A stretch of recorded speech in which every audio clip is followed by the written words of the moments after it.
রাজধানীর মিরপুরের শিয়ালবাড়ি এলাকায় পোশাক কারখানায় ও রাসায়নিকের গুদামে আগুনের ঘটনায় এখন পর্যন্ত 16 জন মৃত্যুবরণ করেছেন।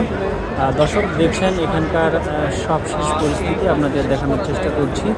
আইন শৃঙ্খলা রক্ষাকারী বাহিনীর সদস্যরা রয়েছে, দেখছেন সেনাবাহিনীর সদস্যরা রয়েছে, বিজিবি মোতায়েন করা হয়েছে এবং র্যাবের সদস্যরা রয়েছে এবং এখনও কিন্তু উদ্ধার কাজ চলমান রয়েছে, এমনটাই কিন্তু ফায়ার সার্ভিস থেকে জানানো হয়েছে এবং সুনির্দিষ্ট করে কিন্তু আসলে কোনো কারণ কিভাবে আগুনটি লেগেছে, আগুনের সূত্রপাত কীভাবে হয়েছে সেটির কোনো সুনির্দিষ্ট কারণ কিন্তু এখনও ফায়ার সার্ভিসের পক্ষ থেকে জানানো হয়নি।